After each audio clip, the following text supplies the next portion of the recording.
Esas prospectivas ya sabéis que se fracasa alrededor de entre el 60 y el 90%. Y muchos de los problemas están vinculados con el gobierno, aunque les damos otros nombres.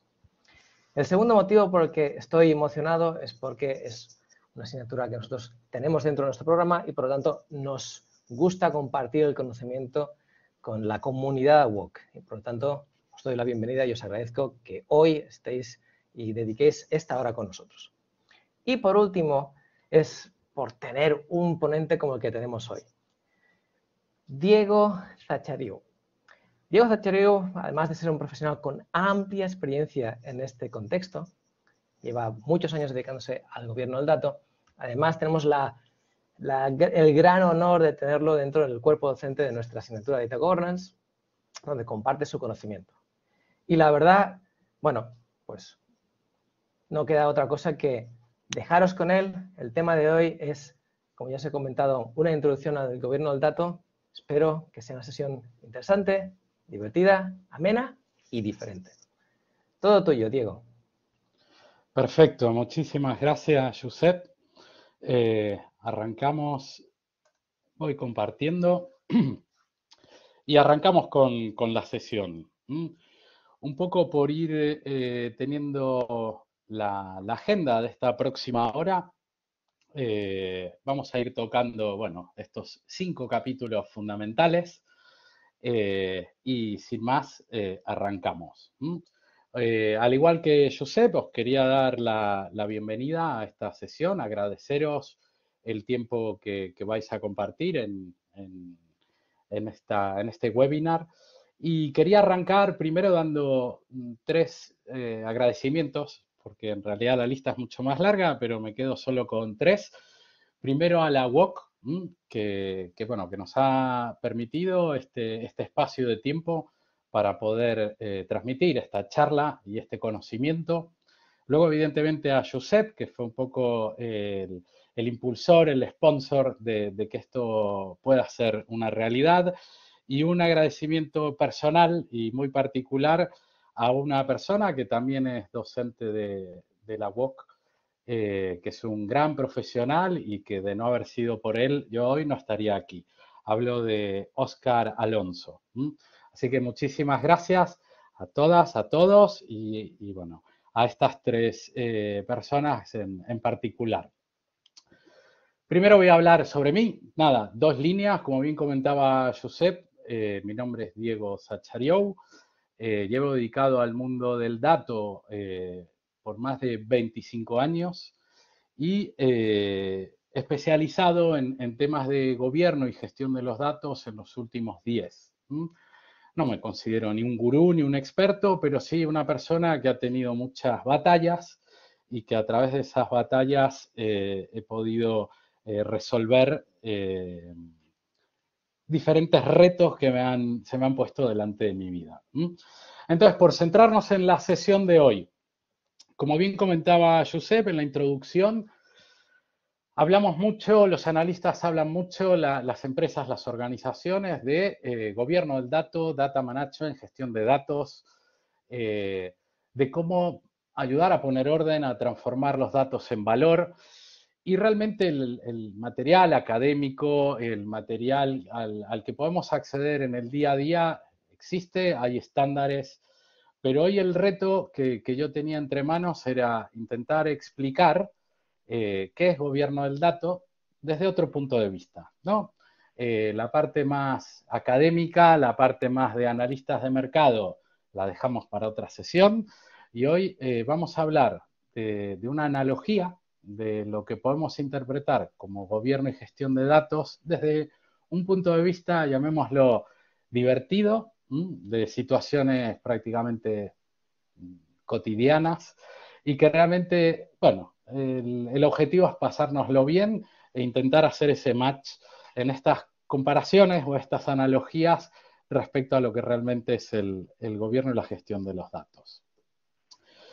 Vamos a empezar hablando del dato, ¿no? Si hay gobierno y gestión de datos, pues hay que gobernar algo y gestionar algo. ¿Qué es el dato? Esta es la primera pregunta que luego la repetiremos al final. ¿Qué es un dato? Podemos buscar en diccionarios de la Real Academia, en Wikipedia o en cualquier otro tipo de fuente, y siempre nos vamos a encontrar con una definición, ¿no? Similar a esta, ¿no? Como cualquier secuencia de símbolos que se les da un significado mediante la interpretación, ¿no? Dicho esto, podemos decir que un jeroglífico egipcio contiene datos, y también podríamos decir de que los anillos del tronco de un árbol también representan datos, ¿no? Porque es la edad, el tipo de madera que contiene, etcétera, etcétera. Pero ¿qué pasa? Cuando hablamos de datos en el mundo de las organizaciones, en el mundo de la empresa, ya no hablamos de datos analógicos como podrían ser estos dos ejemplos, sino que hablamos de un proceso de digitalización donde al final el dato termina siendo un componente binario compuesto por unos y ceros, ¿no? Por ser muy simplista. Entonces, ¿qué pasa? Para poder gestionar un dato dentro del mundo de una organización, ya sea una administración pública, una empresa privada, el dato realmente representa, ¿no? Como dice aquí, un símbolo que nos da un significado a través de la interpretación. Para poder hacer esa interpretación, evidentemente el dato sufre mutaciones, ¿no? Realmente hay un camino crítico del dato desde que nace en bruto hasta que se convierte en valor para la organización. Y en todo ese proceso de convertirse en valor, hay unas distintas etapas, llamémoslo, de madurez dentro de lo que es el dato, y todo ese ciclo de vida requiere de una gestión adecuada y de un gobierno adecuado. Me preguntaréis, ¿qué es gestión adecuada y gobierno adecuado? Lo veremos ahora. Entonces, como bien os comentaba, cuando hablamos de un dato, por ejemplo, podemos decir 42. No es mi edad, soy mucho más joven. 42 es un dato, ¿verdad? Es un dato en bruto que realmente, visto así, es un dato que no tiene contexto y que realmente me está proporcionando un dato, pero no me está proporcionando información. A través de una serie de procesos, este dato, poniéndolo en contexto, poniéndolo en una medición en la línea de tiempo, se nos va a transformar en, por ejemplo, esta frase: ayer, 12 de febrero de 2024, la temperatura del paciente X era de 42 grados centígrados, ¿no? Es decir, ese dato puesto en contexto, podemos decir que ya nos está dando una información. Habitualmente esta traslación de dato hacia información, para los conocedores y los que os dedicáis al mundo del dato, son las típicas transformaciones que sufre el dato en un entorno más de analítica descriptiva, business intelligence o explotación de datos en contexto. Luego, si este dato que ya es información lo maduramos un poco más, podemos decir que si mañana la temperatura del paciente supera los 42 grados centígrados, evidentemente tiene un problema grave de salud, pueden producirse daños cerebrales irreversibles. Aquí estamos hablando de que ya nos está proporcionando este dato que primero se transformó en información, luego se transforma en conocimiento, porque nos está dando una especie de predicción, ¿no? O lo que comúnmente llaman los analistas análisis what if, ¿no? De tal manera que ya ese dato nos está proporcionando, o esa información nos está proporcionando un conocimiento. Aquí, dentro de las técnicas para poder proporcionar conocimiento, podemos hablar de analítica avanzada, o, como bien os comentaba recién, de simulaciones o análisis what if. Luego, este dato puede, en ese ciclo de vida hasta transformarse en valor, podemos deducir de que hay que reducir la temperatura del paciente de la manera más rápida posible antes de que se produzcan estos daños cerebrales irreversibles. Aquí ya estamos fomentando la acción. Es decir, ya el dato que se transformó en información, posteriormente en conocimiento, ahora, en este nivel de madurez y en esta conversión en valor, lo que nos está trasladando es que tenemos que generar una acción. Para lo cual, esto, según la famosa pirámide DIKW, estamos hablando de que el dato se transforma en sabiduría o en inteligencia. Aquí es donde estamos hablando de que la inteligencia artificial tiene un papel fundamental, ¿no? En tener la capacidad de interpretar el dato, la información y el conocimiento para poder generar una acción, para poder prescribir una acción, trasladarlo al mundo del negocio, trasladarlo al mundo de las organizaciones, y qué mejor que poder tomar unas decisiones ya con un proceso de sabiduría en el cual nosotros simplemente tenemos que actuar. Entonces, esto es un poco el contexto o esta metamorfosis, ¿no? Por decir de alguna manera, que ha ido cambiando o evolucionando el dato a información, a conocimiento y a sabiduría. Ahora bien, entendiendo lo que es un dato y de que tiene, digamos, un ciclo de vida desde que es un humilde dato hasta que se transforma en sabiduría, vamos a hablar o vamos a centrarnos en este proceso de gobierno y gestión desde que el dato es dato y se transforma en sabiduría. ¿Qué es gobierno del dato? Entonces ahora es donde seguramente todas vosotras y todos vosotros estáis esperando de que os empiece a contar todas las definiciones de gobierno del dato, los marcos, los frameworks, los estándares y tal.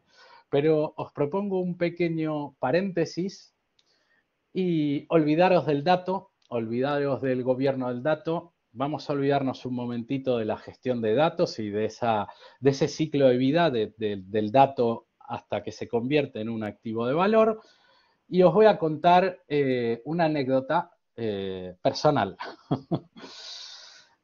No sé si se ve en detalle porque el escaneo no fue muy fino. Esto es un hecho real, me ha ocurrido hace muy poquito. Podéis ver la fecha del expediente, 23 de enero. Y esto es una multa de tráfico, porque el día 21 de diciembre a las 5:30 de la madrugada me tenía que dirigir hacia la estación de Sants en Barcelona porque tenía que coger un AVE. Ese era mi objetivo, tenía que viajar por temas de trabajo y desde mi casa hasta la estación de Sants, pues cogí mi coche, me dirigí a través de la avenida Meridiana, para los que conozcáis Barcelona, y mi objetivo era llegar a tiempo para no perder el AVE. Y lamentablemente, para mí, por eso está esa carita llorando, me han hecho un expediente disciplinario en lo que es el código de circulación por haber circulado a 63 kilómetros por hora en vez de ir a 50, que era la máxima, o es la máxima que se permite sobre esta avenida. Entonces, esta anécdota me abrió la cabeza y digo, pero si yo apliqué sentido común para utilizar, no es que fui con una conducción temeraria tirando freno de mano en cada esquina, ni mucho menos. Es decir, lo hice a conciencia, tenía que cumplir mi objetivo para llegar a la estación de Sants, he tomado mis precauciones sin atropellar a nadie, sin llevarme a nadie por delante, respetando los semáforos, y sin embargo, a pesar de que apliqué un sentido común y con el fin de cumplir mi objetivo, me vino una multa. Para lo cual, ahora salimos de mi anécdota. Tengo que, por cierto, si no pasan los 20 días, tengo un descuento para pagar la multa. Y os propongo otro objetivo. Otro objetivo, tengo unos amigos que están en San Sebastián y que van a organizar una fiesta. Para lo cual me planteo el objetivo de ir a San Sebastián a la fiesta de mis amigos. Pensad en este objetivo y pensad un poco en el escenario que tenemos que construir alrededor de este objetivo, ¿no? Evidentemente, para ir a San Sebastián tenemos un montón de vías de acceso. Yo elijo una carretera. No, elijo una carretera para dirigirme a San Sebastián para cumplir mi objetivo de organizar de poder asistir a la fiesta que organizan unos amigos míos. Para lo cual el primer escenario o el primer elemento del escenario que tenemos que montar alrededor de cómo voy a cumplir mi objetivo es que necesito utilizar una carretera. Ahora bien, hay más elementos que van a componer este escenario, ¿no? Como por ejemplo, dentro de este escenario va a haber actores, como por ejemplo los conductores, los usuarios de la carretera.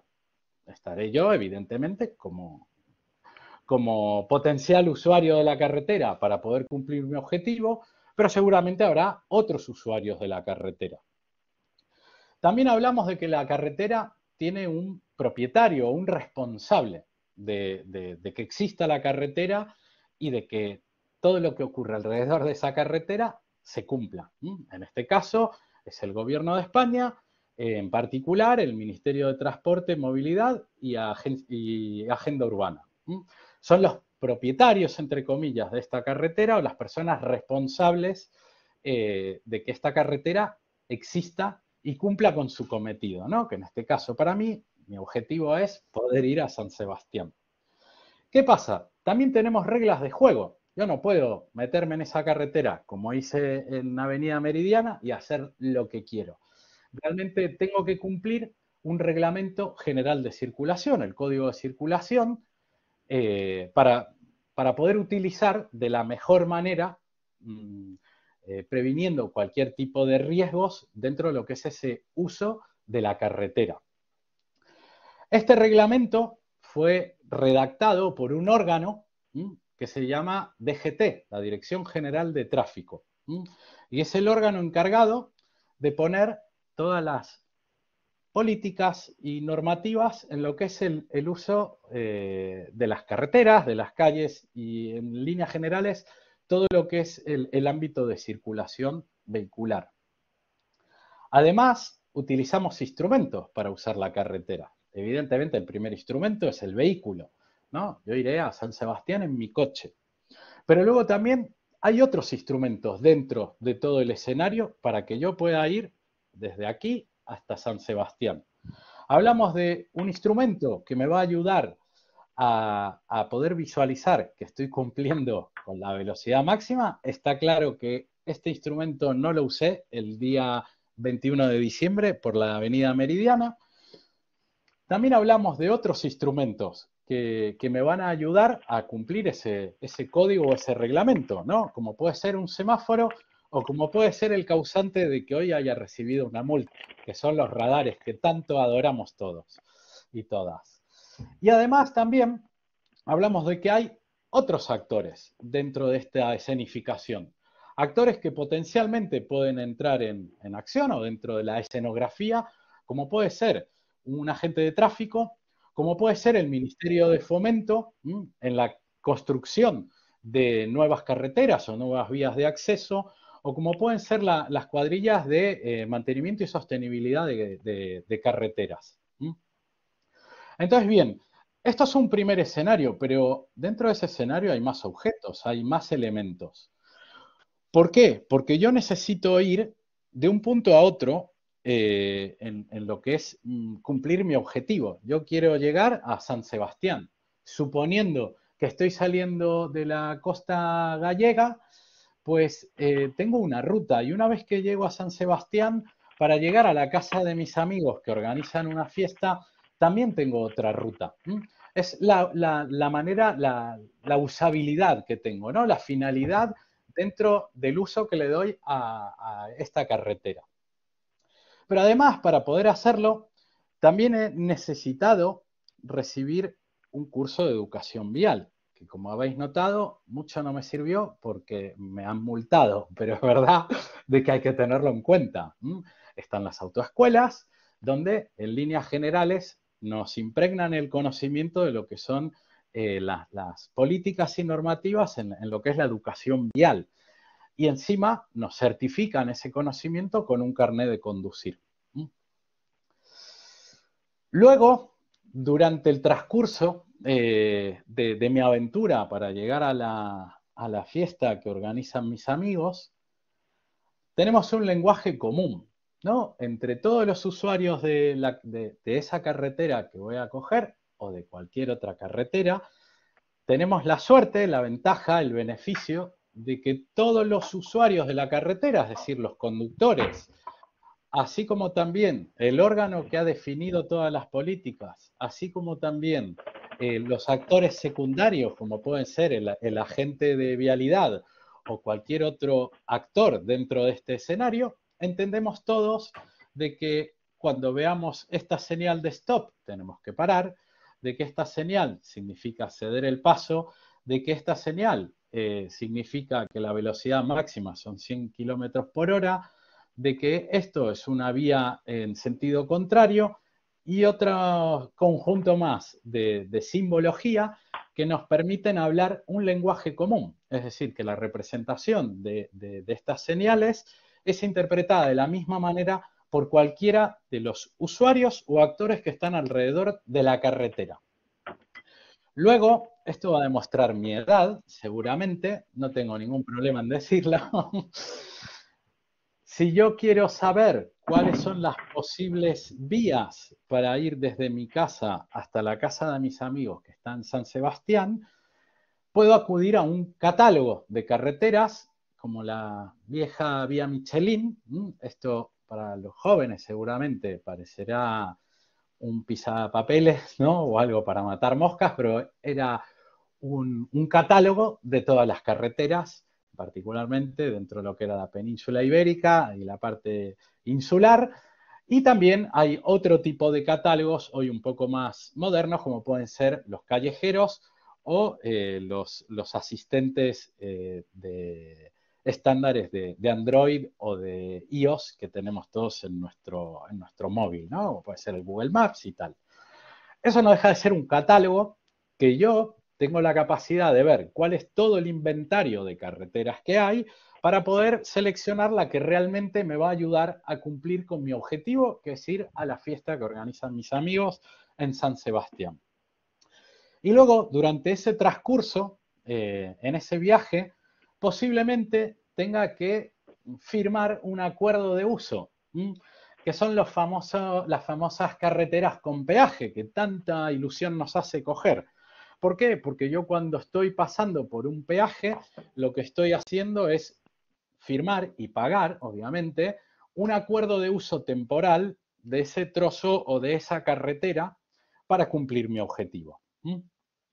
Entonces, con todo este ecosistema, no sé si hasta aquí fui muy rápido, hablo mucho, esto es verdad, pero más o menos tenemos toda la escenificación de que yo por un lado quiero cumplir un objetivo que es ir a la fiesta de mis amigos en San Sebastián, que hay un ecosistema de actores, hay un reglamento que cumplir, hay unos instrumentos que me facilitan el poder cumplir mi objetivo, que tenemos un lenguaje común, que tengo un catálogo de todas las carreteras para poder elegir cuál es la que mejor se adecúa a cumplir mi objetivo y que puntualmente en algunos casos tengo que hacer uso de una carretera de manera temporal a través de un agreement, ¿no? De un acuerdo pagando un bonito peaje.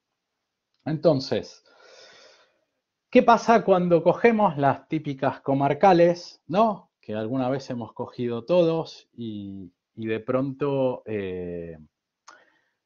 bueno, el coche empieza a vibrar, damos saltitos, hay algún que otro bache y tal, ¿no? Hablamos del estado de la carretera. Las carreteras se deterioran por el uso, por el paso de los distintos vehículos. Y digo más, no es lo mismo el estado o el estándar que se requiere a nivel de estado de una carretera para una autopista cuya velocidad máxima es 120 kilómetros por hora, que el estado de una carretera comarcal o de una calle en una ciudad que posiblemente por las velocidades y el flujo de tránsito requieran otros estándares. Entonces, ¿verdad que en la mayoría de veces, no siempre, cuando el estado de la carretera está deteriorado, tenemos advertencias, ¿no? Reducción de calzada para poder evitar la parte que está deteriorada, o incluso a veces carreteras donde están clausuradas porque están en mal estado. Nos advierten en muchos casos, ¿no? Posiblemente en algún caso no, pero en líneas generales tenemos advertencias para saber el estado de la carretera. Y evidentemente, si no hay advertencias, es porque la carretera está bien para la necesidad que tengo que cumplir. Tengo que ir para San Sebastián en una autopista de 120 kilómetros por hora, pues evidentemente, si no hay ninguna advertencia, yo puedo pisar mi acelerador y sé que no va a haber baches, que no va a haber, que mi coche no va a vibrar ni nada, porque está en un estado de conservación apto para ese objetivo.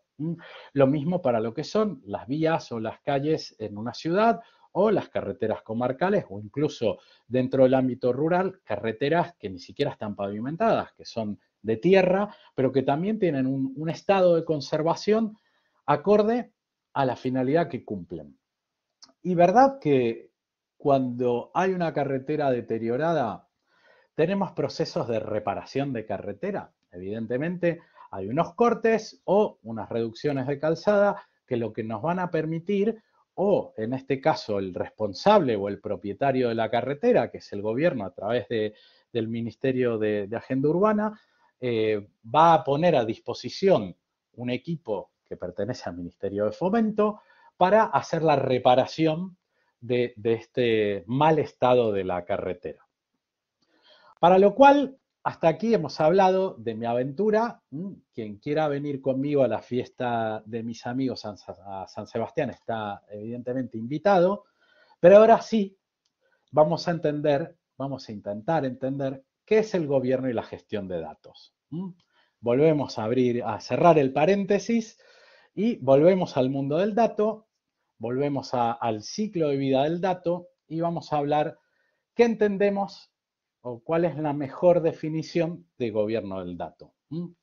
Partiendo de la base que el gobierno del dato es una disciplina que hoy por hoy en el mercado tiende a estar estandarizada, no con un único estándar, sino con diferentes estándares, porque hay organizaciones, en líneas generales, sin fines de lucro, que han ido creando y evangelizando la posibilidad de construir un framework estándar, ¿no? Con ciertos niveles de interpretación, estos como las propias leyes, ¿no? Hay una ley, hay un marco, y uno lo interpreta y lo adecúa acorde a sus necesidades, digo a sus necesidades como organización, como empresa. Uno de los frameworks más implementados, ¿no? o con mayor difusión dentro del mercado a nivel mundial es el de DAMA. Data Management Association es una asociación con sede central en Estados Unidos, donde en muchos países del mundo, yo ahora no llevo la cuenta, tienen su capítulo, como lo llaman ellos, aterrizado a diferentes países y en el cual fomentan de entrada unos pilares que tienen que ver con que el gobierno del dato, como se trata de democratizar el dato, hablamos de que primero tiene que haber una organización encargada de proceder a esta democratización del dato y tiene que haber unos roles ocupados por personas para acompañar todo lo que es este ciclo de vida del dato. Estos roles ejecutados o ejercidos por personas tendrán una serie de responsabilidades o funciones a cumplir dentro de todo este ciclo de vida del dato, desde que es dato hasta que se transforma en un activo de valor. Luego hablamos de que dentro de un marco de gobierno del dato hay un manual de uso, por decirlo de alguna manera, que básicamente es la definición de políticas, normativas y procedimientos para poder trabajar ese ciclo de vida del dato de una manera normalizada.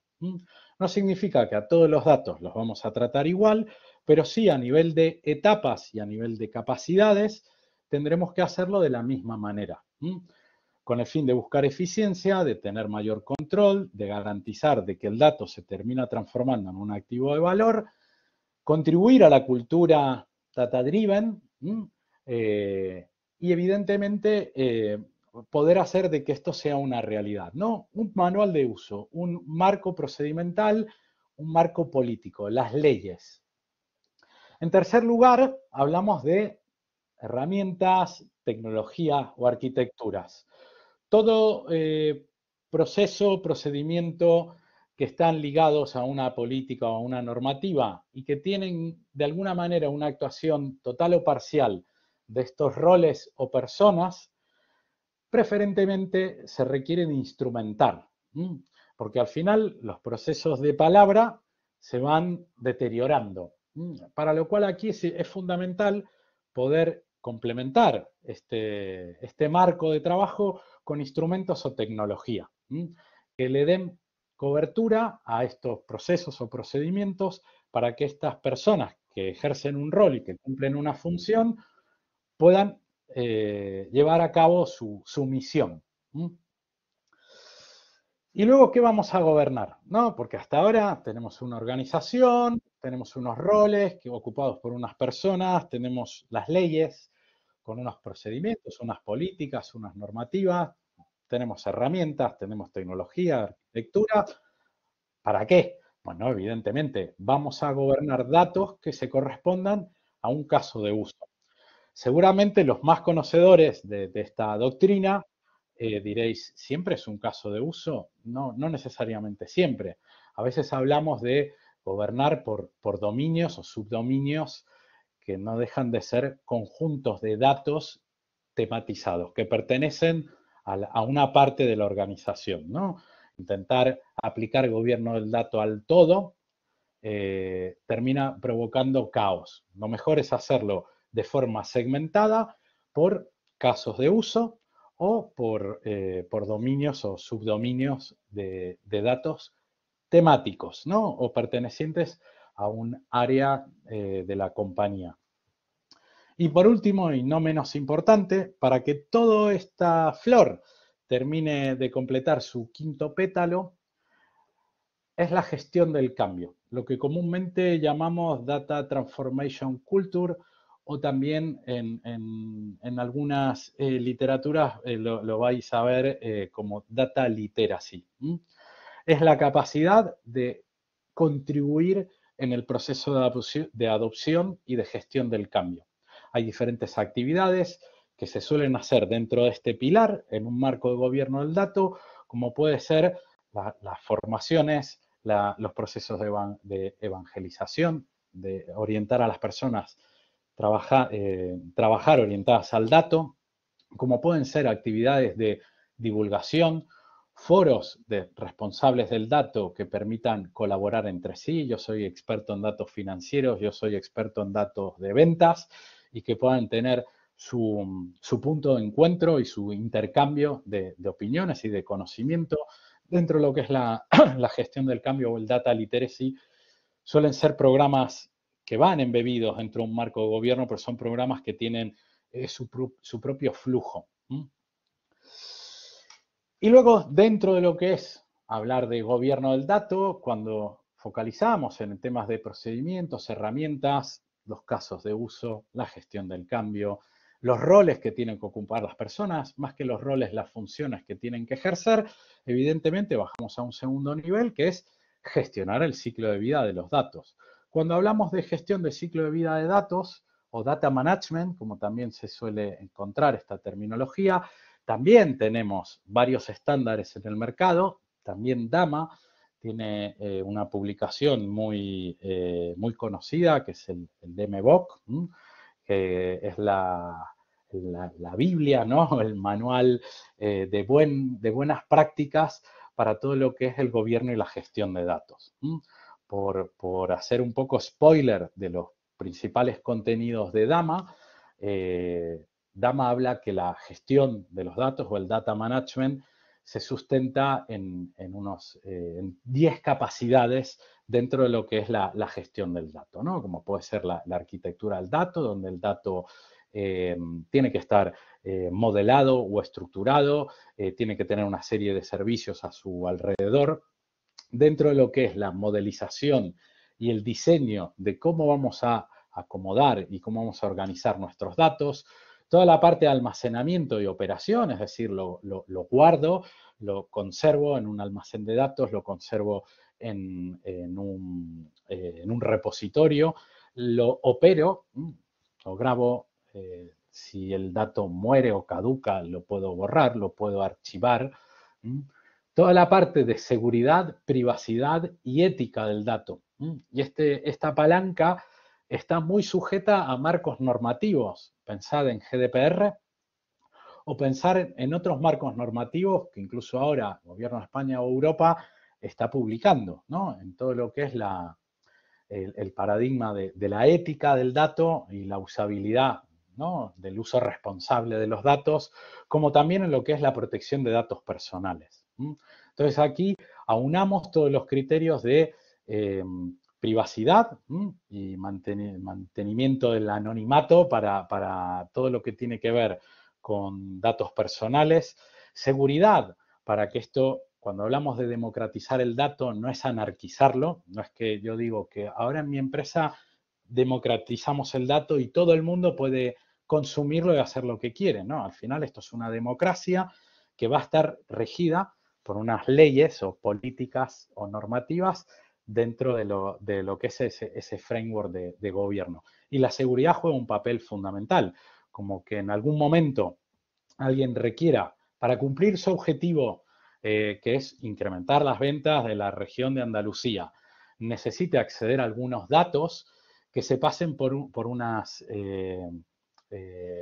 fases de validación y autorización para que pueda consumir esos datos de forma tal o definitiva. Toda la parte de integración o interoperabilidad, integración como para poder integrar, valga la redundancia, los datos con una visión única y la interoperabilidad como para contribuir también a esta democratización o a esta interacción de datos entre distintos ecosistemas. La gestión documental, la gestión de contenidos no deja de ser una de las piezas fundamentales dentro de la gestión de datos porque un documento o un contenido también son datos. La gestión de datos maestros o datos referenciales, como, bueno, en la asignatura también tuvimos la oportunidad con Josep de dar otro webinar. No sé si alguna de vosotras o de vosotros habéis tenido la oportunidad de asistir. Hablamos de que, por ejemplo, en una compañía de retail, datos maestros con foco cliente, foco punto de venta, foco producto, ¿no? Aquellos datos que son troncales y que son drivers fundamentales de una organización. Pues aquí también es parte de la gestión de datos, poder gestionar de forma adecuada el ciclo de vida de los datos maestros. Bodegas de datos, traducción muy literal, muy de traductor automático. Hablamos de almacenes de datos o comúnmente denominados data warehouse, inteligencia de negocios, sistemas de BI. ¿Cómo vamos a contribuir dentro de lo que es la gestión de esos datos a normalizar, gobernar y poner cierto marco normativo en la explotación de esos datos, ¿no? Si vamos a dar dentro de lo que es ese marco regulado y de seguridad ciertas libertades para poder hacer self-service o no, dónde ponemos el ámbito de corte entre esa libertad de hacer self-service y esa restricción de cumplir una normativa y de que el dato no esté abierto a todo el mundo, ¿no? Esto se suele tratar en este pilar. La gestión de metadatos, fundamentalmente con lo que son los catálogos técnicos, los linajes, la trazabilidad y en particular los glosarios terminológicos. Hablamos que dentro de un marco de gobierno del dato y dentro de la gestión de datos, una cosa fundamental, y si esto lo vemos como un iceberg, la punta más alta del iceberg es hacer que en una organización todo el mundo hable el mismo lenguaje. Y que cuando hablamos de venta bruta, todos los miembros de la organización, los miembros del comité ejecutivo que están en un comité de dirección, cuando discutan de venta bruta, todo el mundo interprete venta bruta como el mismo concepto.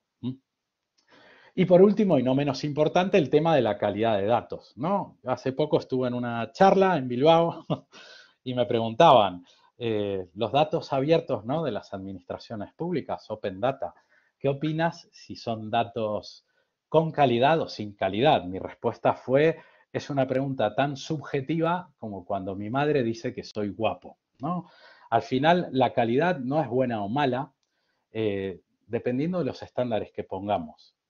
Es fundamental que cada dato, dependiendo del fin que persigue, se puedan definir unas reglas o unos estándares de calidad.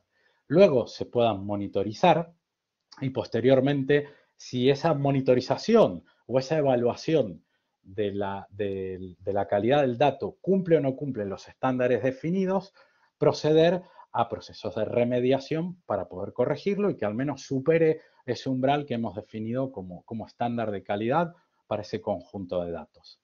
Y esto en líneas generales es la gestión de los datos. Ahora bien, os estaréis preguntando, ¿para qué nos has contado tu objetivo de ir a la fiesta con tus amigos de San Sebastián, de que te han puesto una multa? ¿Y para qué toda esta anécdota que nos has comentado si ahora estamos hablando del gobierno del dato? ¿No? Y esto ahora viene la parte del pulir cera, lustrar cera, como en Karate Kid, ¿no? Fijaros que en el ecosistema empresa, en el ecosistema organizativo, por decir de alguna manera, no quiero hablar de empresa y dejar afuera las administraciones públicas, por eso hablamos de ecosistema organización. Decimos que una de las palancas de gobierno del dato es tener un organismo, ¿no? Un órgano, una definición de roles y que esos roles puedan ser ocupados por personas que cumplen con una función y tienen una serie de responsabilidades, ¿no? En el mundo de la organización, lo que comúnmente vamos a ver en el mercado es que este órgano que va a definir las políticas y normativas de gobierno suele ser una oficina de gobierno del dato, la oficina CDO de Chief Data Officer, suele ser un comité de gobierno del dato, suelen ser, tienen diferentes modos de poder montarlo, pero básicamente es un conjunto de personas que ejercen un rol para poder construir, para poder entender y construir políticas, normativas y procedimientos dentro de lo que es ese marco de gobierno del dato, ¿no? Y dentro de lo que es esta oficina, fuera de lo que es esta oficina de gobierno del dato o este ente regulador de políticas de gobierno del dato, hay otros actores que también giran alrededor de esta oficina y que también ocupan un rol dentro de lo que es el ciclo de vida del dato. Seguramente habréis oído un montón de veces, o ahora lo buscaréis en Google y lo vais a encontrar, roles como el de Data Owner, que es el propietario de un dato, el que tiene la responsabilidad de que ese dato cumpla con los estándares que se han definido y su ciclo de vida desde que es dato hasta que se convierte en un activo de valor se ejecute de forma adecuada y que realmente garantizar de que ese dato se está convirtiendo en un activo de valor. Tenemos otros roles, como los data steward. En algunos casos, bueno, las nomenclaturas pueden ir variando, delegados técnicos, delegados funcionales, responsables de la calidad, data quality managers. Bueno, realmente hay un ecosistema muy variado y muy adecuable a la situación de cada organización en materia de actores alrededor del dato. Y no sé si recordáis, porque ya pasaron casi 40 minutos, nosotros también en mi ejemplo de carretera hablamos de una DGT como órgano de control, órgano regulador, que es el que emite y el que redacta todas las políticas y normativas del código de circulación. Hablamos de un propietario de las carreteras o data owner, que es el Ministerio de Transportes, Movilidad y Agenda Urbana. Hablamos de los conductores, ¿no? Que son los usuarios o consumidores de las carreteras, equivalente a data consumers. Para la parte de políticas y normativas, esto es fácil. Realmente, este órgano ha definido unas políticas, unas normativas, unos procedimientos, unos procesos para gestionar el ciclo de vida del dato. Y esto no deja de ser el Reglamento General de Circulación, en la analogía con las carreteras.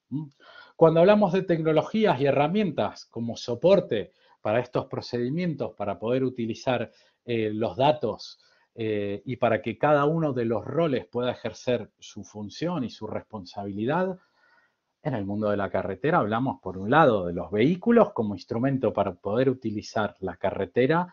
Hablamos de instrumentos de medición, como puede ser el osímetro, o ahora los coches ya vienen con detectores prematuros y con inteligencia de leer los carteles y decir, cuidado que esta carretera es de 80, no superes la velocidad máxima.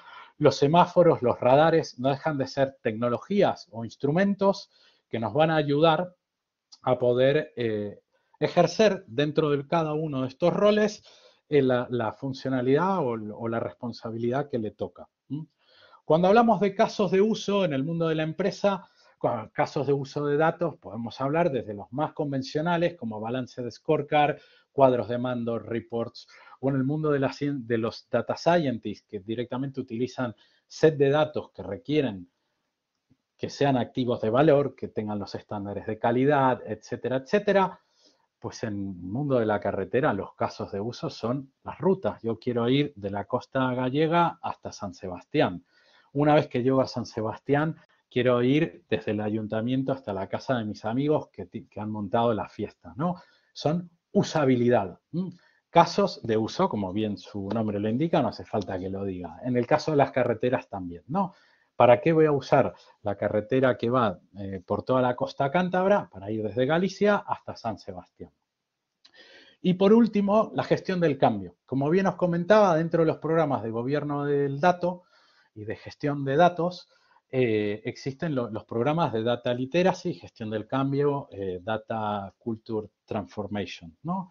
En el mundo de la carretera es lo que os comentaba con la autoescuela, y esta licencia o carnet de conducir que nos certifica que hemos adquirido el conocimiento del Reglamento General de Circulación y que lamentablemente yo, por la multa que recibí en la Avenida Meridiana, no aprendí bien la lección. Entonces, si bajamos un poco más y complementando un poco la analogía, en el mundo de la empresa, como bien os comentaba antes, la punta del iceberg es fomentar un lenguaje común.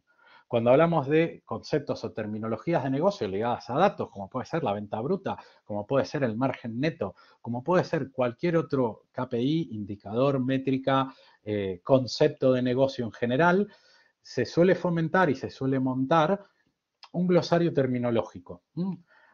No es simplemente una Wikipedia para que la gente vea qué significa, sino va a ser la pieza angular para empezar a lograr que todos los miembros de una organización hablen un mismo lenguaje. Y esto es que en el mundo de la carretera ya está logrado con todo lo que son los símbolos y señales de tráfico, ¿no? Como bien comentábamos con la anécdota de las carreteras, todo el mundo sabe que cuando ve una señal de stop tiene que parar, o cuando ve un ceda al paso tiene que ceder el paso, o cuando ve la velocidad máxima de 100 kilómetros por hora, que esa simbología es velocidad máxima. Con el tema de catálogos de datos, se suele fomentar dentro de los programas de gobierno del dato la posibilidad de tener un catálogo con todos aquellos conjuntos o elementos de datos, activos de datos, como se les suele decir, que han pasado por todos estos procesos gobernados para poder democratizarlo, ¿no? Y cuando digo democratizar no es anarquía, vuelvo a insistir, estamos hablando de democratizar cumpliendo las normas de uso. Los catálogos de datos suelen ser menús a la carta, como cuando vamos a comer a un restaurante, donde podemos ver todo el universo, todo el scope que tenemos de datos que han atravesado por todos estos procesos, que tenemos la garantía de que son fiables y que podemos utilizar para cumplir un fin, ¿no? El ejemplo que os daba, soy vendedor en Andalucía, quiero subir las ventas en Andalucía. Esto es equivalente a la vía Michelin para la gente de mi época, o a los Google Maps u otros instrumentos callejeros donde tenemos un catálogo de carreteras. La parte de seguridad. Aquí, bueno, la analogía pasa fina, pero os voy a comentar. Dentro de varios de los paradigmas de seguridad, hablamos de conceder, ¿no? O un proceso de poder conceder el acceso a datos previamente validado y autorizado por el propietario, ¿no? Que son los data contracts o data sharing agreements. Es un término que dentro de lo que es el marco de seguridad, los procedimientos de seguridad, se utiliza mucho dentro del marco de gobierno del dato. Y aquí la analogía con la historia que os he comentado no deja de ser un símil con las autovías con peaje. Porque, como bien dije, un peaje es un acuerdo temporal de uso de una carretera. Y por último, el tema de calidad de datos. Hablamos de calidad de datos como un estándar que evidentemente hay que definir unas reglas y unos controles para poder medir esa calidad, ¿no? Definirlo de forma específica para cada dato, para cada naturaleza de datos, monitorizarlo para ver si cumple o no cumple con los estándares que hemos definido y a partir de ahí, si hay incumplimiento, poder, digamos, lanzar procesos de limpieza o de remediación. No es más que lo que comentábamos con la señalización de carreteras, cuando el estado de la carretera está deteriorado, o con las cuadrillas del Ministerio de Fomento y de Conservación de Carreteras del Estado, que van y le pasan el alquitrán o no sé qué otros elementos para que la carretera esté cumpliendo con los estándares de calidad del tipo de carretera que es. Para autopistas de 120 kilómetros por hora tendrán que tener unos niveles de calidad y para las carreteras comarcales o carreteras rurales tendrán que cumplir con otro estándar de calidad. Dicho esto, ahora me quedo pensando con mi multa, ¿no? Antes estaba llorando, yo estaba convencido que había aplicado sentido común y de que realmente no le hacía daño a nadie yendo a 63 kilómetros por hora por la avenida Meridiana a las 5 de la madrugada, que no hay nadie, no están puestas ni las calles, para poder cumplir mi objetivo, que era ir a la estación de Sants y coger el AVE a Madrid. Y sin embargo ahora, después de haber visto toda esta explicación, veo que realmente no siempre estas reglas, estas normativas, se rigen por el sentido común, ¿no? Podemos decir que yo, yendo a 63 kilómetros por hora, más que el incumplimiento de un reglamento, no le hice daño a nadie, ¿no? Porque aparte tomé todas mis precauciones, iba con los ojos así, ya me había tomado 5 cafés antes de salir de casa. En el mundo del dato pasa lo mismo. A veces entendemos que pásame un Excel, te lo envío por email, me meto en la base de datos, hago mi extracto, porque total tengo que cumplir un objetivo, mi jefe me pidió un informe o tengo que hacer una comparativa de ventas para ver cómo puedo hacer para subir las ventas el mes que viene. Y no siempre el sentido común, la inmediatez, las prisas son correctas. Hay que ceñirse al marco regulatorio, en mi caso con la multa, a los límites de velocidad, en el caso de las políticas o de un marco de gobierno del dato, a lo que se rija en esa organización. Y vuelvo a insistirle, en letra en grande, no siempre estas reglas, este marco normativo interno, estos procedimientos, se rigen por el sentido común. Pero sí se hace con un fin de normalizar, de tener un lenguaje común, de tener unos procedimientos homogeneizados en toda la organización y en algunos casos tendrá convergencia con el sentido común y en otros casos no. Por último, y para ir cerrando, cuando alguien os pregunte después de esta agradable y divertida charla, ¿qué es un dato? ¿Qué os vais a responder? Yo por lo menos he aprendido algo, que cuando alguien me pregunte, Diego, ¿qué es un dato? Yo le voy a decir, un dato es como una carretera. Así que hasta aquí mi comentario, mi experiencia y mi manera de transmitir este webinar y a partir de ahora, en estos 10 minutillos que quedan, nos podemos quedar un rato más. Ruegos y preguntas. Muchísimas gracias.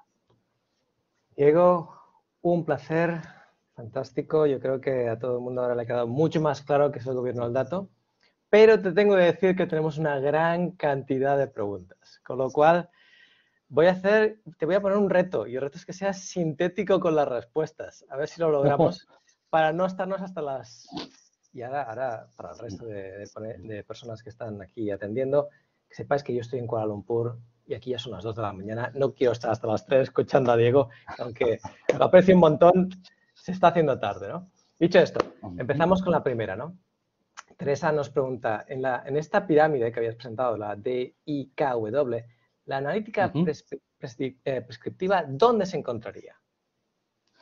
La prescriptiva la podemos encontrar en la parte que generamos conocimiento y con una línea delgada, porque esto tampoco es una división matemática o exacta, en la parte de sabiduría, ¿no? Es al final el momento donde con la información o con los datos y con la información ya tenemos un nivel de madurez o el dato está en un nivel de madurez que a través de una serie de algoritmos nos permite prescribir, anticiparnos a un hecho. Fenomenal. Otra pregunta. Javier nos pregunta, algo tan importante como el gobierno del dato, según tu experiencia, ¿por qué aún hay empresas que no lo adoptan? Y además añade, ¿cuál es el stopper más común? Y por último dice, ¿pueden estas empresas llamarse data driven? Bueno, es varias preguntas en una, ¿eh? Lo Claro, claro. primero, ¿por qué todavía hay empresas que no adoptan, ¿no?, un marco o un programa de gobierno por un tema de madurez? No sé, en la década del 70 o del 80 estaba de moda hacer reingeniería de procesos, ¿no? Y hacer una orientación del ciclo de vida de las empresas orientada a los procesos de negocio. Hoy, en los últimos 20 años, estamos en un proceso transformacional hacia el dato y evidentemente hay muchas compañías, y no necesariamente pequeñas, de que aún no han dado el paso o están en vías de darlo, ¿no? Empiezan por un tema de usabilidad, con una democratización más anárquica que democrática, y que con el tiempo y cuando empiecen a notar que realmente el caos o la pérdida de oportunidades en el negocio sea provocada por una ineficiente gestión de los datos, lo empiezan a adoptar. Y la segunda pregunta dentro de la misma, ¿cuál era? Perdón. ¿Cuál es el stopper más común? El stopper más común, el miedo a la transformación. Esto pasa, cualquier transformación. En los últimos años hablamos de la transformación digital y todo. Muchas empresas son reticentes, son muy cautas a adoptar un proceso de transformación. Luego el desconocimiento y el tercero la inversión. Al final esto no se hace soplando botellas, sino que también hay que invertir en tiempo, en esfuerzos, potencialmente en tecnologías. Muy bien. Teresa nos hace otra pregunta. ¿Qué rol tiene en una empresa una persona que lleve a cabo las tareas de gobierno del dato y gestión del dato? ¿Y qué otras responsabilidades podría tener? Bueno, la figura más representativa alrededor del gobierno del dato tiene nombre y apellido, ¿no? Es el CDO o el Chief Data Officer, ¿no? Que esto puede ser un puesto orgánico o puede ser un rol que adopta alguien de la organización muy ligado al mundo del dato, ¿no? Os puedo citar mi experiencia en, en mi anterior empresa, donde yo era responsable de data y analítica, pero también adoptaba ese rol de Chief Data Officer, intentando evangelizar y proponer un modelo de gobierno del dato, ¿no? Para lo cual hay organizaciones que lo toman como un job description, ¿no?, como un puesto de trabajo, y hay otras organizaciones que lo adoptan como un rol que alguien que ya tiene un puesto de trabajo muy ligado al dato ejerza ese rol como un add-on a sus trabajos habituales. Fenomenal. Otra pregunta. José Carlos nos comenta, ¿qué puedes decirnos del nuevo espacio Gaia X sobre el consumo, democratización y gestión de datos a nivel europeo?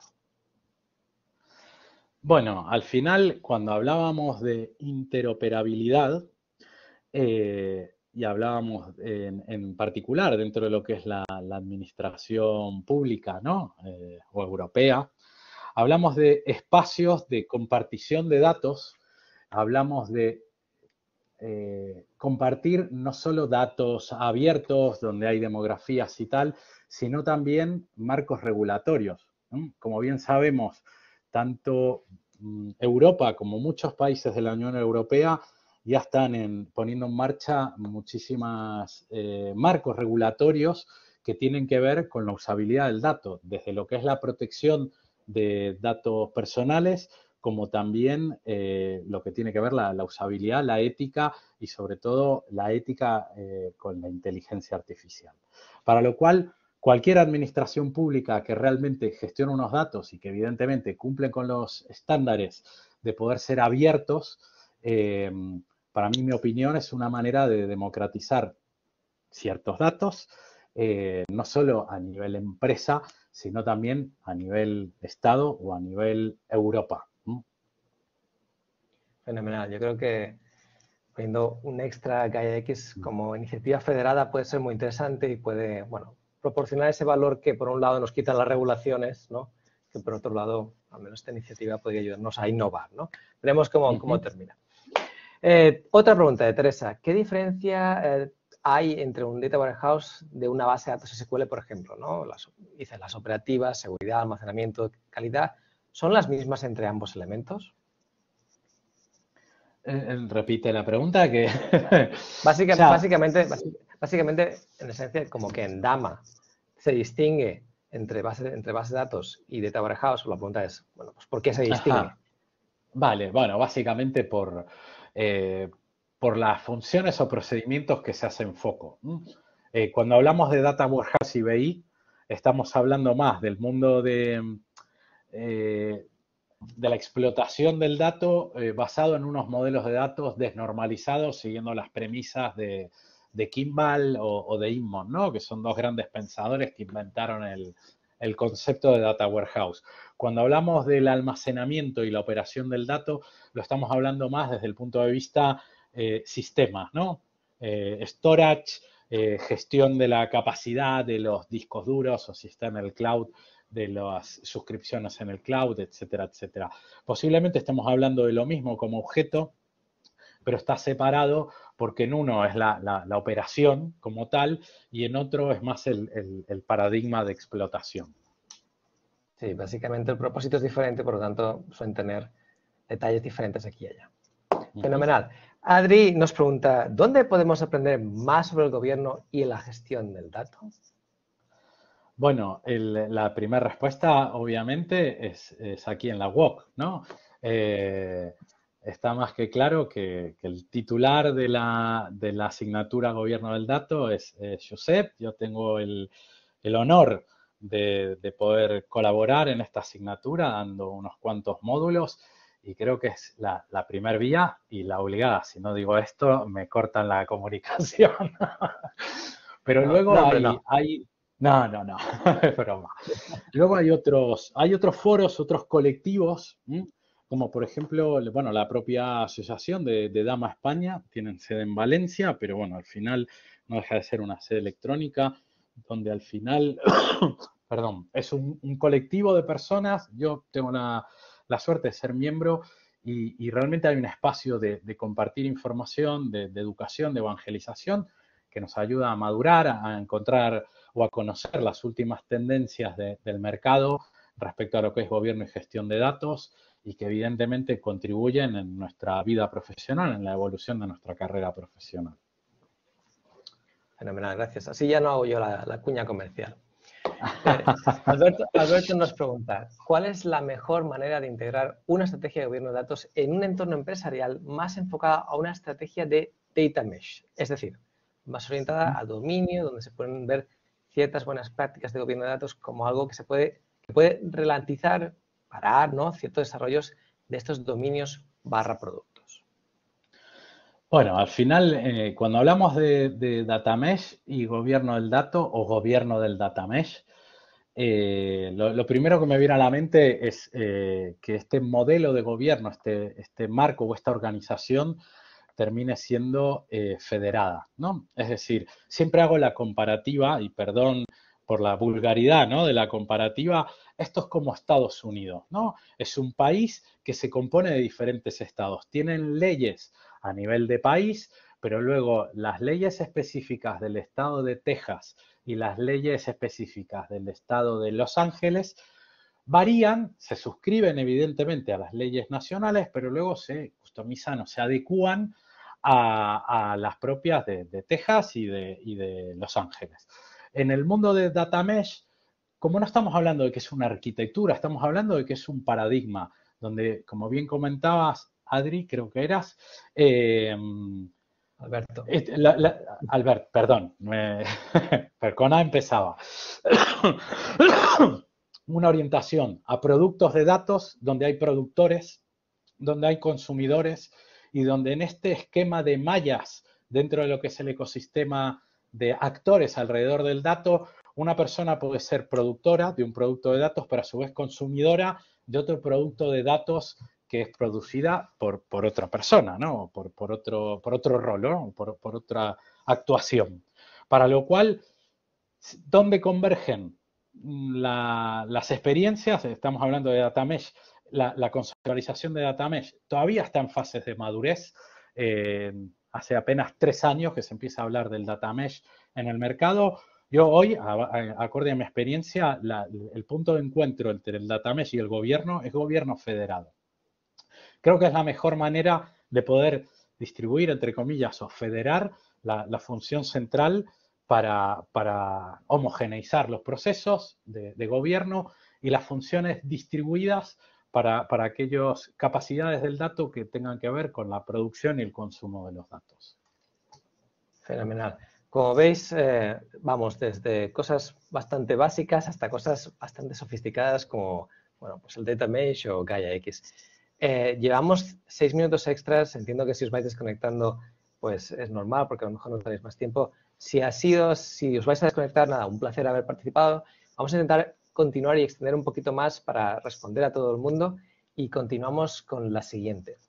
Teresa nos pregunta, ¿cómo se puede definir la calidad del dato en caso de conocer la finalidad y el significado del dato? ¿Hay algún estándar o definición? Por ejemplo, una carretera debe estar bien asfaltada, debe tener arcén. Supongo que se guían por alguna normativa a la hora de evaluar la carretera. ¿El dato también? En el dato, la analogía es la misma. Hay muchos estándares. De hecho, lo que se suele hacer a la hora de definir estos estándares o estas reglas de calidad del dato, uno de los estándares más conocidos es definir las reglas en 6 dimensiones, ¿no? La primera dimensión era, como me habéis cogido de así, a ver si me acuerdo de las 6. Estamos hablando, por un lado, de completitud. Decimos que en algunos casos, en otros no, un dato es completo cuando una serie de atributos que componen ese dato están completos, ¿no? No hay nulos, entre comillas, ¿no? Hablando en términos técnicos. Hablamos de la precisión. Por ejemplo, si tenemos que tomar la temperatura de un paciente, como era el ejemplo de la pirámide, y estamos hablando de que la temperatura dice 200 grados centígrados, evidentemente ese dato está mal, porque la temperatura de un ser humano puede estar entre, no sé, me lo invento, entre los 10 grados si tiene, si está en una piscina de hielo, y los 45 grados centígrados porque tiene una fiebre que vuela. Entonces, también podemos definir reglas de calidad que tengan que ver con la precisión de lo que mide ese dato. Hablamos también de unicidad. ¿Cuántas veces nos hemos encontrado, por ejemplo, en datos maestros de cliente, que un mismo cliente está 8 veces en nuestros sistemas, ¿no? Una de las reglas de calidad más utilizadas, ¿no? O que mayor preocupación generan en las compañías es la de unicidad. Queremos que los datos sean únicos y en la medida que vamos encontrando duplicidades, termina generando ineficiencias. Hablamos también de la validez o vigencia del dato. Los datos tienen fecha-valor, ocurren en un momento del tiempo. Y poder calcular o utilizarlos con datos que son atemporales entre sí mismos o que no coinciden en una misma línea de tiempo pueden provocar errores o problemas de datos. Hablamos de completitud, unicidad, veracidad, ¿no? O dentro de lo que es también rango, se le suele decir, las distintas alternativas o los distintos valores posibles de un dato, ¿no? Estado de cliente, activo e inactivo. Si escaneamos o hacemos un perfilado, nos vamos a encontrar con activo, A, active, active o cualquier otro sinónimo, con inactivo lo mismo, y aquí esto es un problema de datos que evidentemente la manera de remediarlo es normalizar en 2 valores, de activo o inactivo. Y los de integridad referencial. Cuando hablamos, por ejemplo, del mundo de contratos, si dentro de mis datos hay contratos que se referencian a un cliente y ese cliente no existe, tenemos un problema de integridad referencial, ¿no? O también llamado de consistencia. Entonces, hay estándares. Hay uno que se basa en 6 dimensiones, hay otros tantos estándares, pero siempre es con un orden lógico que persiguen el objetivo de ese dato.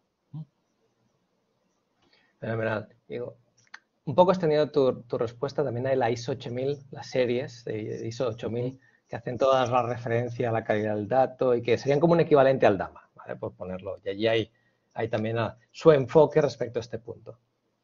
La siguiente pregunta me la quedo yo. Dice, Adri pregunta, trabajo en una empresa internacional y buscamos gente para el equipo de Data Governance y Data Management. Me gustaría ponerme en contacto con la universidad para encontrar potenciales candidatos interesados. ¿Cómo puedo hacerlo? Copio mi correo en el chat y me envías un mensaje directo y nosotros a partir de esto hablamos y te explico los diferentes mecanismos que existen. Siguiente pregunta. Otra vez Teresa. ¿Hay alguna tecnología de vigilancia del dato? Así como los radares, lo siento mucho, en la carretera, ¿hay alguno en el dato? ¿O eso se debe controlar en los procesos ETL? No, en líneas generales, a ver, cuando definimos un framework, ¿no? Un marco de trabajo dentro de lo que es la calidad del dato, hablamos de en cada una de las etapas del ciclo de vida del dato, si vamos a monitorizar, observar la calidad o no. Entonces, es verdad que en el mundo ETL, ¿no? En el momento de hacer el data collection, ¿no? Las extracciones de los sistemas orígenes y el volcado en bruto a nuestro data lake, data warehouse, puede ser un mecanismo de control y ahí controlamos más que todo lo que son controles técnicos, ¿no? Que vengan bien, que no vengan nulos, generamos cajones desastre para no perder integridad referencial, vemos que los formatos tengan que ver con la naturaleza o el tipo de dato, pero realmente hay otro tipo de instrumentos o herramientas que permiten medir la calidad del dato ya en etapas de mayor madurez, ¿no?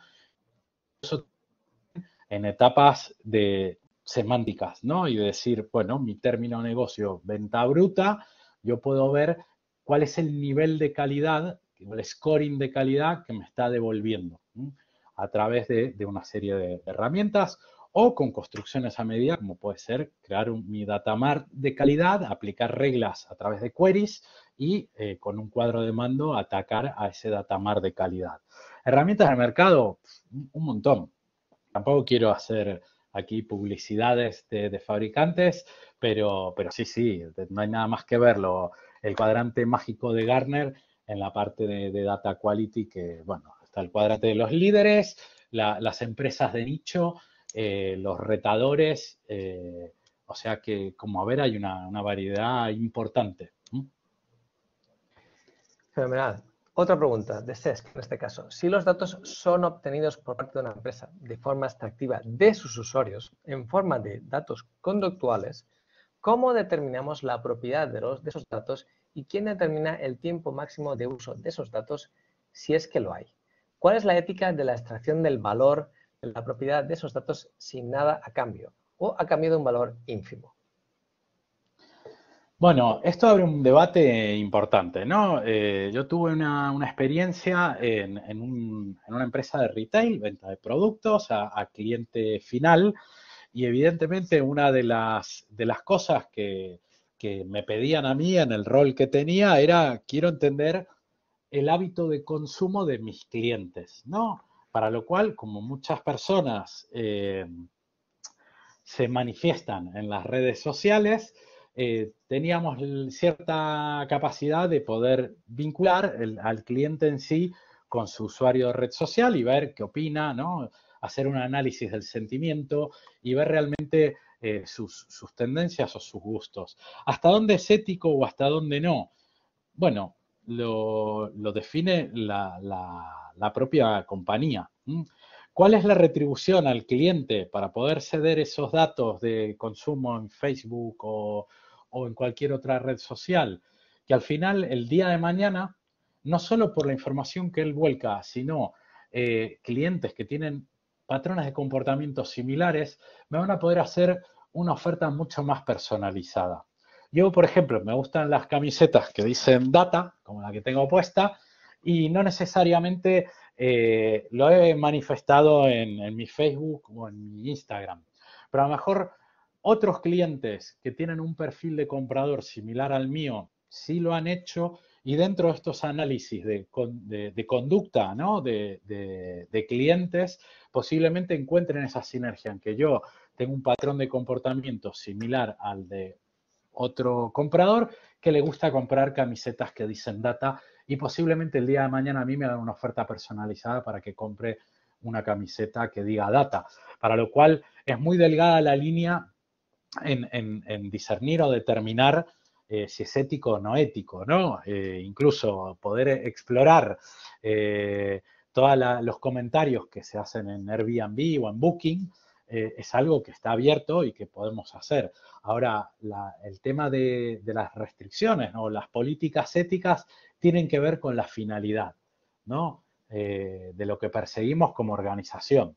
Si lo vamos a hacer de forma más legítima y con una competencia apta, pues aquí alguien definirá que eso es ético. Si realmente queremos sacar una ventaja competitiva haciendo o utilizando una información que éticamente no está bien utilizarla, pues evidentemente ahí tendremos las barreras de las políticas éticas. Fenomenal. Siguiente, Francisco nos comenta, ¿cuál ha sido el mayor reto al que te has enfrentado en todos tus años de carrera de cara a implantar un gobierno del dato en una organización? Aparte de la falta de confianza de la directiva. Es decir, tienes que seleccionar el mayor reto. Bueno, en mi vida profesional el mayor reto es haberos entretenido durante 1 hora y pico en la sesión de hoy. Eso sí que fue un reto y realmente me lo pasé genial. No, dentro de lo que son retos para poder definir y desplegar marcos de gobierno del dato en organizaciones, tengo dos casos fundamentales. Uno, una empresa muy grande, multinacional, con varios negocios en sí misma, en el cual poder llegar a todos, vas consiguiendo adeptos y vas consiguiendo detractores, ¿no?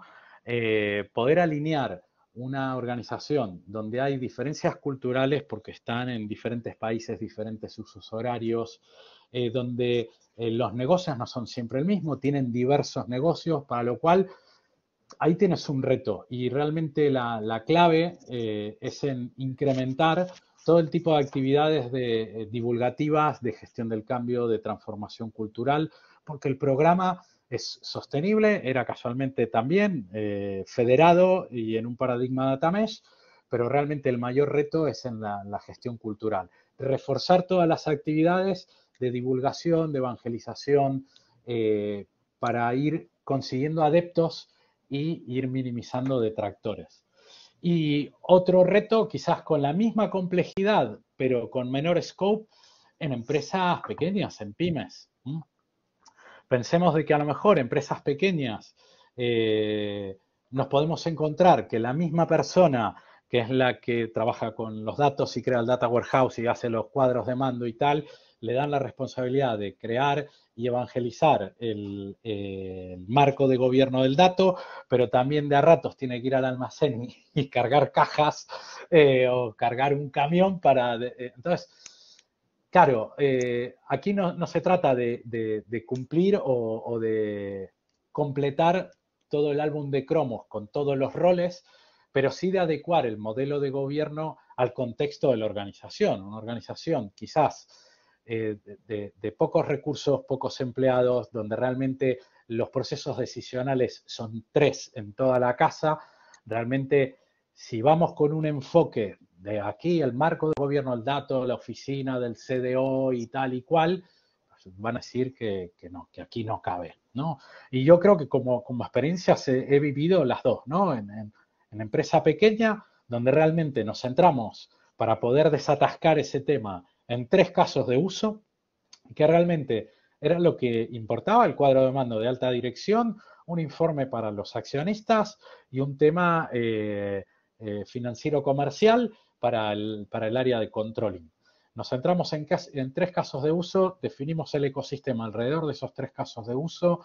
Por lo menos en los próximos 5 años esa empresa no va a crecer en procesos decisionales, para lo cual ahí lo tienen funcionando. Y en la otra, en la multinacional, bueno, todavía es un trabajo de pico y pala con el refuerzo en todo lo que es la parte de data literacy. Fenomenal, Diego.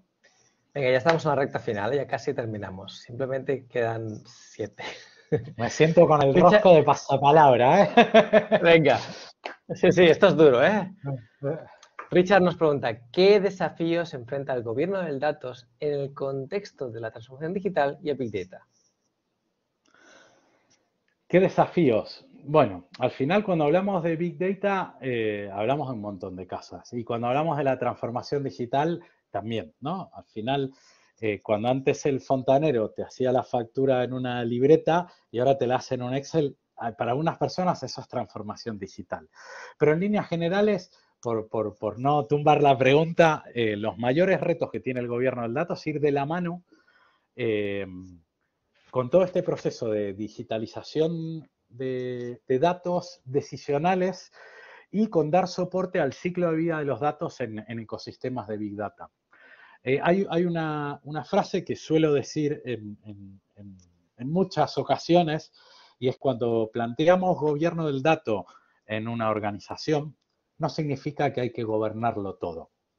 Esto pensad en un rebaño de ovejas en el campo que están libres, que hacen lo que quieren y yo realmente lo que quiero es cuidar, o de vacas, vamos a poner vacas, quiero cuidar, mimar y que cuidarlas mejor y hacer de que crezcan bien y cuidarlas y vacunarlas y todo a mis vacas lecheras.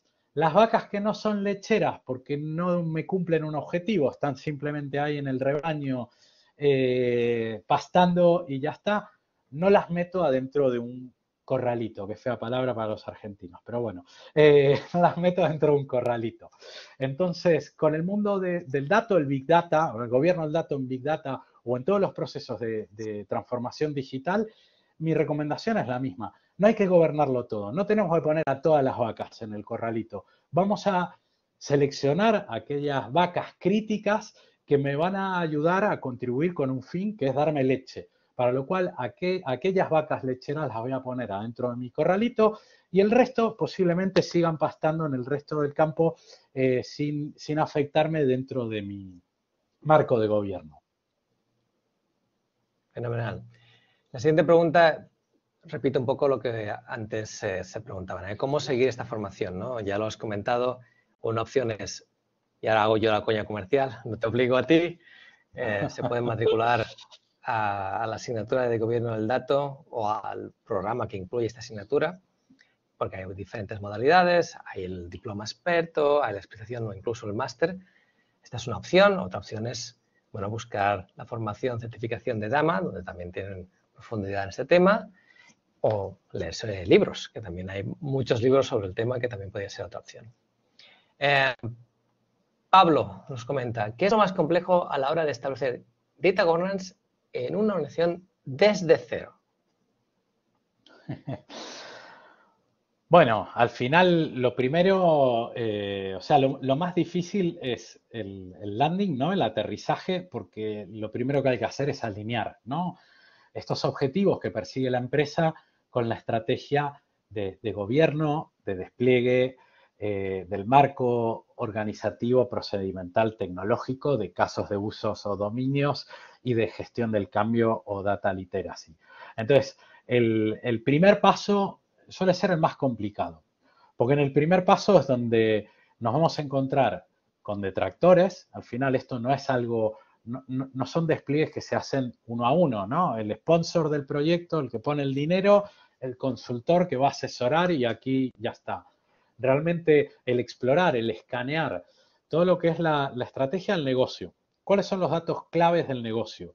¿Cómo están explotando la información? Entender cómo es el ciclo de vida de los datos hoy en la organización dentro de estos procesos de negocio que son claves para el entorno decisional. ¿Cómo interpreta la gente los datos? ¿Cuál es el lenguaje que utilizan las personas en una organización respecto al dato? ¿Hablan el mismo idioma? ¿No hablan el mismo idioma? Hablo idioma de datos, no de language, ¿no? Hablo de idioma del dato, si los términos representan lo mismo o no. Entonces, para mí la clave es el primer paso. Habitualmente suele ser el primer mes, las primeras 6 u 8 semanas, si me apuráis, en todo ese landing de exploración, de diagnosis, de análisis de madurez respecto a lo que es el gobierno, porque vamos explorando no solo las áreas core que gestionan el dato, habitualmente el área de BI y el área de IT, sino que también vamos explorando áreas de negocio, áreas niveles C, CO, CFO, CSO y todo lo que es equipo de dirección para entender también ellos cómo toman las decisiones. Y en ese camino nos vamos encontrando con detractores, nos vamos encontrando con áreas o personas poco colaborativas que no cuentan toda la verdad y una vez superado ese ámbito de diagnosis, ya definir el modelo objetivo y la estrategia de despliegue, empezar a desplegar, no digo que es totalmente fácil, pero para mí la etapa más difícil es esta, ¿no? Es el landing y todo el proceso de diagnosis. Fenomenal, Diego. Otra pregunta, si tienes que recomendar un libro para profundizar más en el gobierno del dato, ¿qué recomendarías? A ver, yo el DMBOK, que es el de Dama, lo he leído, bueno, en versiones anteriores, van modernizando las versiones, pero creo que la primera vez que accedí a este libro fue en el año 2013 o quizás antes. Es un tocho, es importante, no es como leer una novela o un libro de ciencia ficción, pero creo que realmente proporcionan una visión global, end-to-end, donde leyendo este libro no salimos expertos, pero sí es verdad que entendemos cuáles son las mejores prácticas y a partir de ahí, bueno, nuestra capacidad de poder adecuarlo a las situaciones de empresa. Entonces, si yo te voy a recomendar uno de los libros, es el de Dama, ¿no? El de Mebok. Fenomenal. Hay otro libro de un escritor español que se llama El valor del dato, donde este libro también persigue un poco este ciclo de vida o este marco que tenemos que poner alrededor del dato desde que el dato es dato hasta que se convierte en valor. Pasa que tiene una orientación mucho a la monetización, que está muy bien porque al final los activos de datos tienen un valor en sí mismo económico, monetario, y ese es otro de los libros que también recomendaría, El valor del dato. Fenomenal, gracias. Pregunta de Jorge. ¿Cómo conseguir datos de calidad si la mayoría de veces depende de la introducción manual de colaboradores no siempre motivados? Bueno, es difícil. Al final, cuando uno detecta o en los procesos de detección, habitualmente en programas de data quality se hace primero un perfilado, se entiende un poco el comportamiento y toda la historia de cómo fue el comportamiento de estos datos bueno, que tienen un comportamiento, que vienen nulos, que vienen incompletos, que vienen duplicados, etcétera, etcétera. Y se identifican problemas de datos, ¿no? A partir de ahí, estos problemas de datos evidentemente pueden tener un impacto mayor o menor en la organización. Hay problemas de datos que pueden provocar pérdidas en una compañía. Y hay problemas de datos que da igual, ¿no? Si no sé, el segundo teléfono de mi cliente no está informado, pues lo llamo al primer teléfono, no tiene ninguna afectación. Entonces, ¿cómo prevenir? Dentro de cada problema de datos se identifica una causa, o bien de remediación, o bien una acción de remediación o una acción de prevención, ¿no? Son los dos caminos. Si son formularios, ¿no? Y estamos hablando de que el mozo de almacén está haciendo un picking en el almacén de todo el stock que hay y lo pone a mano y tal, lo que se hace es un proceso de aprendizaje, ¿no? Por cada iteración que hemos detectado problemas de datos, quien gestiona o quien construye ese formulario de poner restricciones, ¿no? Y donde va la fecha, que no dejar que ponga el nombre, y donde va el peso, no dejar que no ponga un valor que no sea numérico. En líneas generales, en la primera parte, ¿no? Que es en la creación del dato o en la colección del dato, la variación y la inmensidad de procesos preventivos puede tender a infinito. Ya cuando estamos hablando, cuando el dato ya está en una etapa más de madurez, más de valor, los procesos de remediación, evidentemente, van a ir atacando en qué etapa del ciclo de vida del dato se van provocando estos deterioros y se van haciendo acciones de remediación en la etapa que corresponda. Pero para tu pregunta de formularios de entrada, perfilado de datos, entendimiento del comportamiento de los datos Y acciones de remediación, fundamentalmente, si la entrada es en un formulario, ir restringiendo ese formulario para que cada tipología del dato, naturaleza del dato, se corresponda con la naturaleza del dato en sí, sino que no lo deje incorporar datos nuevos. Fenomenal. Vamos por la parte final, ¿eh? Esta es la penúltima pregunta y terminamos en 2 minutos, ¿eh? Entonces, Óscar nos pregunta, ¿qué función o responsabilidad tendría un Tech Lead respecto a la gobernabilidad del dato? Bueno, no sé si recordáis que dentro de todo este webinar comenté en algún momento dentro de los roles, roles más técnicos que tienen que ver con, o su participación dentro de un programa de gobierno, es para hacer el gobierno técnico del dato, y evidentemente otros roles más orientados a negocio, que es el gobierno funcional o el gobierno de negocio de los datos, ¿no? Un technical lead posiblemente tenga que pueda adoptar responsabilidades dentro de un programa de datos como arquitecto de datos, como persona cuya responsabilidad o función es garantizar que se puedan escanear los orígenes o las estructuras de datos para generar el famoso catálogo, la vía Michelin, para la analogía y para la gente que es de mi época. Y creo que los technical lead también juegan un papel fundamental, porque como bien decíamos al principio, unos anillos de un árbol que nos dan datos o un jeroglífico egipcio, realmente el dato se empieza a gobernar a través de la digitalización. Y la digitalización es la persistencia en un sistema donde el dato termina siendo un elemento binario de unos y ceros. Para lo cual un technical lead, dependiendo en qué etapa, ¿no? Para data quality también, quien construye las consultas, las queries, en caso de que no se tenga una herramienta y se tenga que construir a mano, tiene que ver más con el ámbito técnico que con un ámbito funcional. Entonces, pensemos en un iceberg donde hay una parte muy orientada a negocio, quizás ahí el technical lead tenga poca afectación, pero en toda la parte de abajo del iceberg, con la parte de arquitectura del dato, con la parte de operación de bases de datos o almacenamiento, con la parte en data quality de generar las reglas técnicas de calidad, tiene un papel fundamental y es necesario. Fenomenal. Y la última.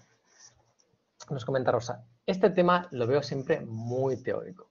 ¿Cómo se puede llevar a la práctica para un proyecto o en una empresa, por ejemplo?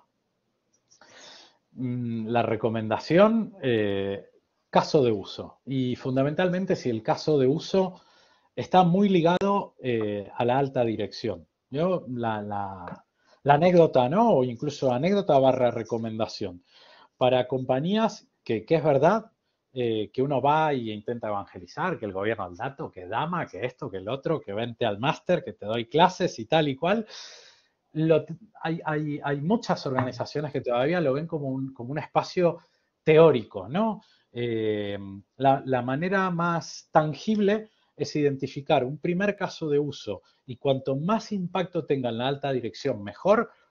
Cuadro de mando de alta dirección. Por poner el caso de uso que al director general de una empresa, cuando consume su cuadro de mando, poder ver la semántica, las definiciones terminológicas, los grados de calidad, poder tener una argumentación de que por qué dio 48 y no 43, a través de un linaje, de una trazabilidad. El hecho de que cuando hay una inconsistencia o algo que al director general le chirría, diga, mira, venta bruta, tiene un propietario del dato, que es Manolito Pérez, que es el director comercial, lo voy a llamar a él para que me diga por qué este dato no cumple con un estándar que a mí me sirve para tomar decisiones. Yo creo que el caso de uso, cuanto más sintético y más arriba en alta dirección está, a partir de ahí se puede empezar a... Vale, nos habíamos quedado en la última pregunta. Recuérdame Sí, porque con el sofocón de la caída. No pasa nada, esto pasa. Básicamente estabas hablando que te habían preguntado cómo se puede llevar a la práctica para un proyecto o una empresa, porque la visión a veces del gobierno de datos es teórico. Y comentabas, ¿no?, que normalmente es escoger un caso de uso muy ligado a la dirección, para que tengamos un sponsor ¿vale? Es decir, lo que normalmente denominamos una low hanging fruit, ¿no? Ujú. Es decir, o en otras palabras también llamado quick win, ¿no? Algo que nos permita demostrar el valor del gobierno del dato y crear seguidores, ¿no? Crear promotores, ¿no? Dentro de la dirección que permitan expandir ese caso de uso pequeño, acotado, con bajo riesgo, pero alto impacto y a partir de aquí trabajar, ¿no? Esto es lo que estabas diciendo. No sé si vas a añadir alguna Efectivamente. cosa más. No, no, en líneas generales es eso. Yo creo que es la mejor semilla que se puede sembrar para ir generando adeptos. Y lo que comentaba Josep, bajo esfuerzo, bajo alcance, o sea, alcance limitado o acotado, pero alto impacto. Que realmente con un quick win en términos de tiempo, en términos de esfuerzo, se vea realmente el valor, ¿no? Y el retorno que tiene aplicar gobierno a un caso de uso y luego, evidentemente, ir escalando. Fenomenal.